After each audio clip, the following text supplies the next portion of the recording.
हाँ तो बच्चों, आज हम एसएसटी में ज्योग्राफी का चैप्टर 1 एनवायरनमेंट पढ़ेंगे। एनवायरनमेंट क्या होता है? एनवायरनमेंट मीन्स पर्यावरण, वातावरण। Our environment, the surroundings and conditions in which we live constitute our environment. The word environment means to encircle or surround. In other words, anything that surrounds us form our environment. हमारे चारों तरफ की जो आसपास की जो स्थिति है जिसमें कि हम रहते हैं, इन सब से मिलकर बनता है हमारा एनवायरनमेंट, हमारा वातावरण, पर्यावरण। एनवायरनमेंट का मतलब होता है किसी को जो चारों तरफ का उसका क्षेत्र होता है उसको एनसर्किल करना। दूसरे शब्दों में अगर इसी बात को कहें तो environment is anything that surrounds us, उन सब से मिलकर बन जाता है हमारा पर्यावरण। Look around and observe the things that surround you, the plants, animals, school, playground, roads are all parts of our environment. अगर हम अपने चारों तरफ देखें तो हमारे चारों तरफ जो पेड़ पौधे हैं, जानवर हैं, स्कूल है, स्कूल प्लेग्राउंड जो होता है, रोड्स हैं, ये सभी जो है हमारे पर्यावरण के हिस्से होते हैं। We can classify environment into two types. हम एनवायरनमेंट को दो अलग अलग वर्गों में विभाजित कर सकते हैं। एक होता है नेचुरल एनवायरनमेंट और दूसरा होता है man made environment. Natural environment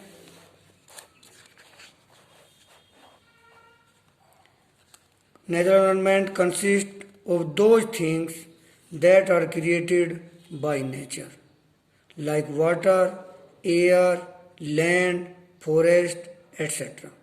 natural environment वो होता है जिसमें वे वस्तुएं पाई जाती हैं जो हमारी प्रकृति के द्वारा क्रिएट की जाती हैं, जैसे कि वाटर है, एयर है, लैंड है, फॉरेस्ट है। ये सब हमें प्रकृति से उपहार में मिली है, तो ये सब कहलाती हैं आपकी natural environment. On other words, man-made environment consists of those things which are made by man, like bridge, parks, colony, school, etc. दूसरे शब्दों में जो मैन-मेड एनवायरनमेंट होता है जिसे आदमी खुद अपने आप बनाता है, उसके अंतर्गत आता है आपका जैसे कि ब्रिज है, पुल वगैरह है, पार्क्स है, कॉलोनीज हैं, स्कूल हैं, ये आते हैं आपके मैन मेड एनवायरनमेंट के अंतर्गत। Now next page.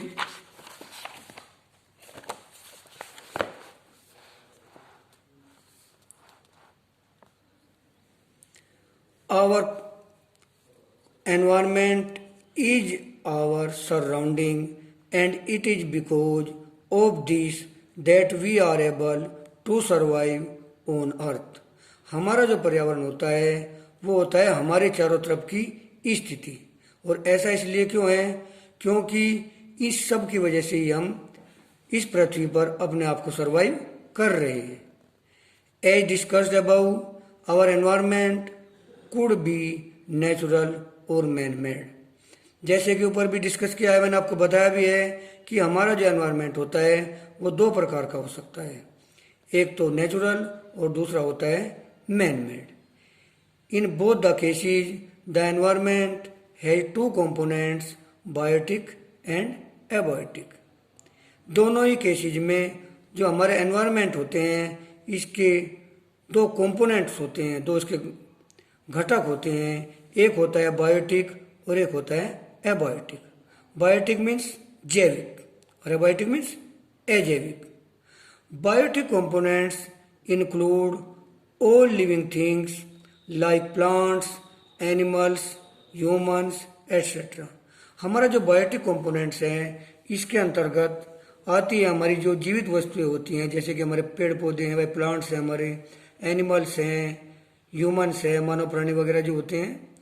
इसी प्रकार से नेक्स्ट आता है आपका abiotic components, include all the non living things like soil, air, water etcetera.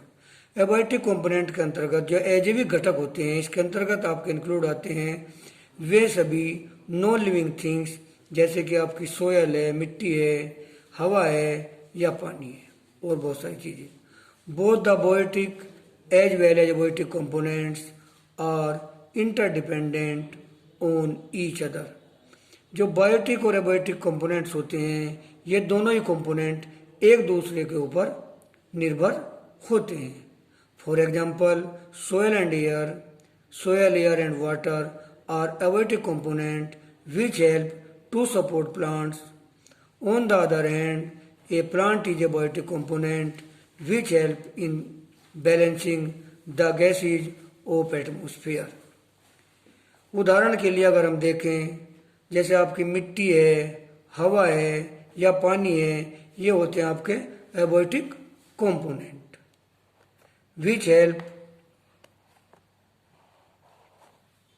To support plants, जो प्लांट्स को सपोर्ट करते हैं। प्लांट को सपोर्ट करते हैं मीन्स कि इनके बिना पौधा जीवित नहीं रह सकता है।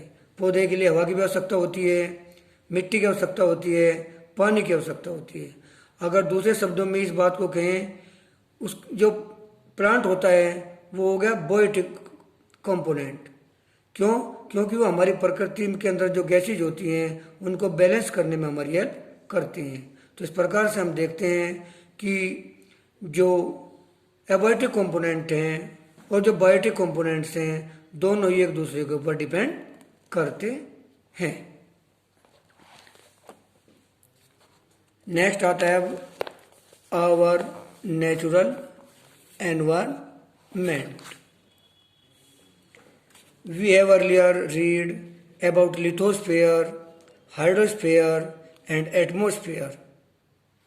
Land, water and air are the natural abiotic component of our environment.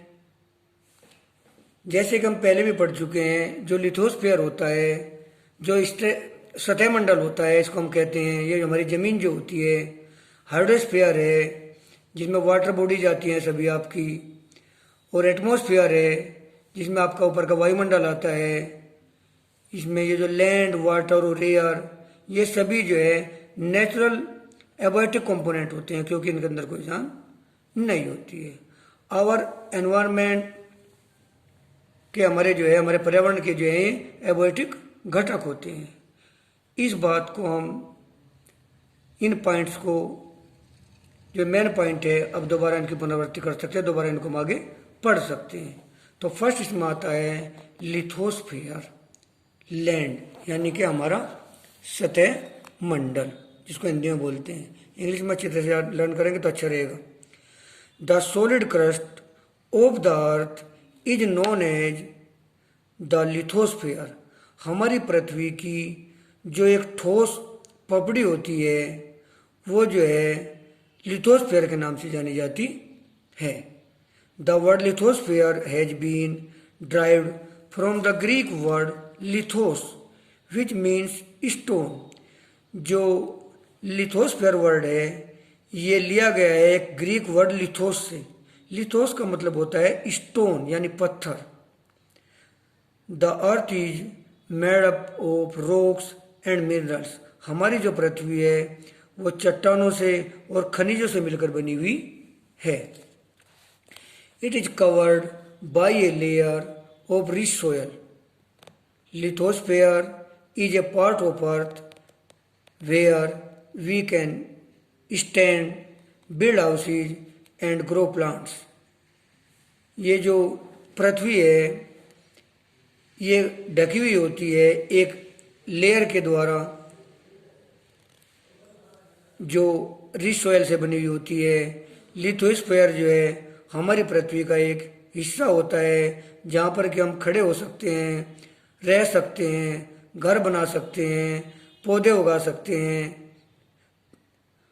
पृथ्वी के जो है एक ही some parts of the lithosphere, इस लिथोस्फीयर के एक जो हिस्सा होता है उसमें कहीं कहीं पर जो है बहुत ज़्यादा मात्रा में खनिज पाए जाते हैं, जो खनिज डिपॉजिट्स होते हैं, which are exerted and use by humans, जिनको जमीन के अंदर से निकाला जाता है और फिर इंसान जो है उनको क्या करता है भाई, अपने प्रयोग में ले आता है।